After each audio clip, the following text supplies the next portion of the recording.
Assalamualaikum warahmatullahi wabarakatuh.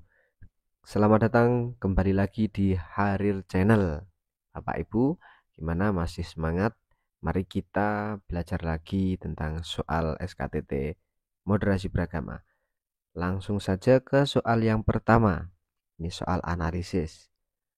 Pada hari Jumat 30 November 2020 terdapat aksi teror di Sulawesi Tengah.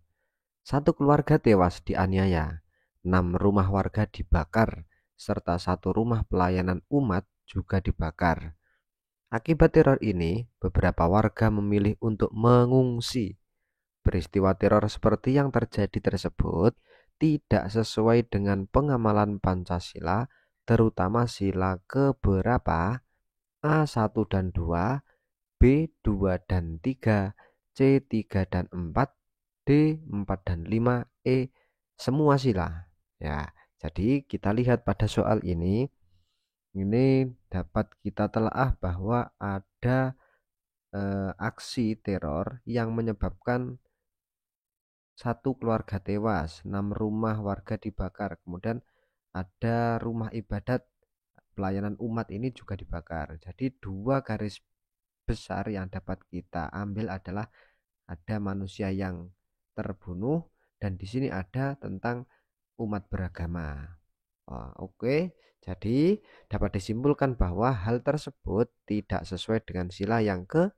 Jawaban yang benar adalah A, 1 dan 2. Kenapa 1? Karena kita lihat ke soal lagi. Ke 1 ini adalah pada kalimat satu rumah pelayanan umat juga dibakar. Artinya ini tidak ada toleransi tentang keberagamaan. Ya, ini jelas mencederai atau tidak sesuai dengan sila ketuhanan yang Maha Esa. Yang dimana pada sila pertama itu negara Indonesia itu menerima keberagamaan, artinya berbeda agama tidak masalah. Ya, kemudian pada sila kedua, kenapa kok sila kedua? Kemanusiaan yang adil dan beradab, karena pada soal ini ada statement yang menjelaskan tentang keluarga tewas dianiaya. Ya, ini tidak sesuai dengan peri kemanusiaan ya. Ya, peri kemanusiaan. Artinya apa? Ada manusia yang dirugikan ya, bahkan sampai tewas ini. Ya, jadi tidak sesuai dengan sila pertama dan sila kedua. Bisa dipahami ya? Begitu cara menjawab bagaimana ini masuk ke pengamalan sila berapa. Caranya adalah kita analisis soalnya dulu, kita cari titik tekannya di mana, kemudian kita masukkan ke sila-sila dari Pancasila tersebut. Oke, paham ya? Kita lanjut ke soal berikutnya. Salah satu ciri khas demokrasi yang ada di Indonesia adalah, nah insya Allah ini bisa semua. Kita lihat pilihan jawabannya. A. Keputusan akhir dilakukan secara voting. Kemudian B. Musyawarah mufakat. C. Keputusan akhir berada pada pemimpin. D. Keputusan berdasarkan pada suara mayoritas, namun tidak mengesampingkan suara minoritas. Nah, kurang ini mengesampingkan suara minoritas ya. Ini mana yang menjadi salah satu ciri khas demokrasi di Indonesia? A, B, C atau D? Kita lihat jawaban yang benar adalah B, musyawarah mufakat. Kenapa kok B? Karena dalam demokrasi itu sesuai dengan sila keempat, kebijaksanaan, permusyawaratan, perwakilan. Nah, di situ ada musyawarah mufakat ya, itu prinsip dari demokrasi. Oke, lanjut ke soal berikutnya. Nah, ini soal PR dari video sebelumnya. Dan selamat yang sudah menjawab dan benar. Dan bagi yang masih belum benar, kita lihat bagaimana penjelasan dari soal ini. Seorang ASN yang moderat, tentu dalam hal agama terdapat sesuatu yang harus dilakukan dengan tidak boleh kompromi dalam hal meyakini dan mempraktikannya. Ya, jadi dalam moderat dalam beragama itu ada satu hal yang bisa dikompromikan yang nanti bisa kita terapkan dengan rasa toleransi dan lain-lain. Dan ada satu hal yang tidak boleh dikompromikan, yaitu dalam hal keyakinan dan praktek keagamaan. Nah, apakah hal tersebut? A. Pokok agama, B. Tafsir agama, C. Dialog lintas agama, D. Moderasi beragama. Maka jawaban yang tepat itu adalah A. Pokok agama.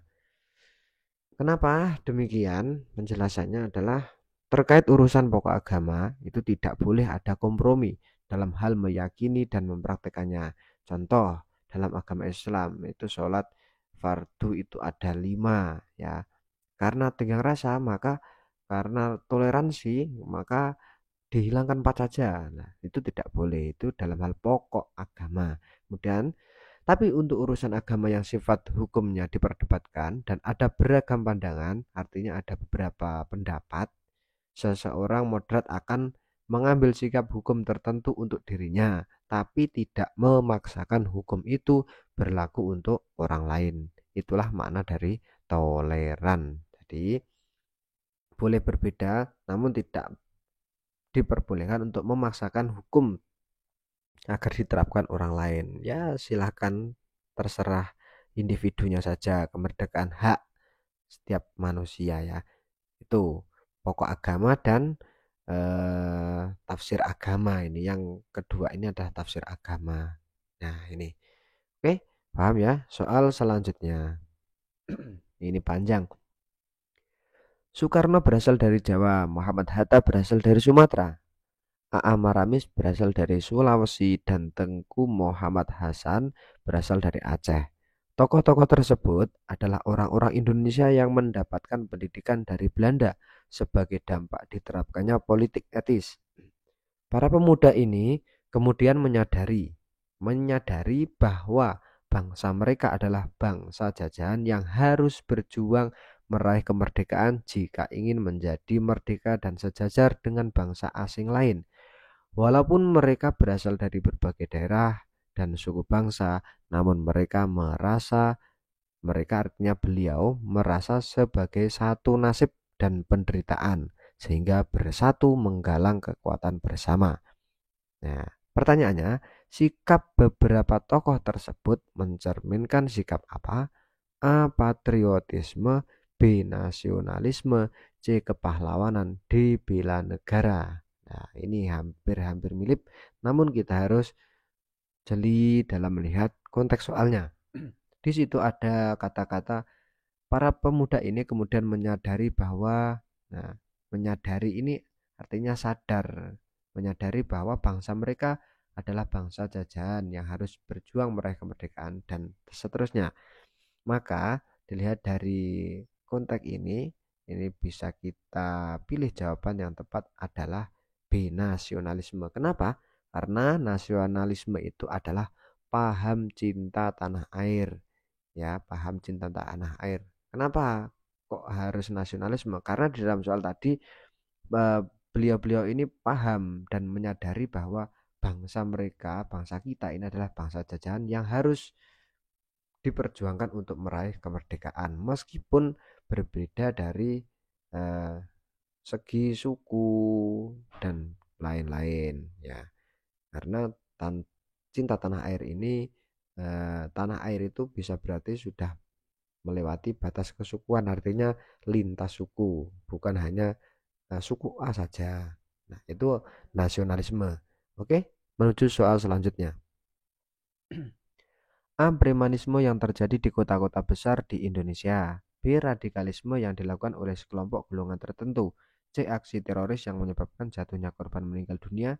D. Konvoi motor gede yang dilakukan oleh sekelompok orang.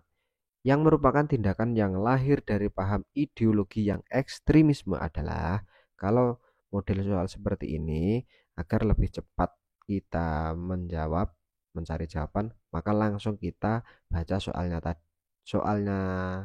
saja ya. Yang merupakan tindakan yang lahir dari paham ideologi yang ekstremisme adalah, baru kita lihat pilihannya. Apakah A. Premanisme, apakah B. Radikalisme, apakah C. Aksi teroris, apakah D. Konvoi motor gede. Maka jawaban yang benar adalah, apakah D semua jawaban benar? Maka pilihannya adalah B. B dan C.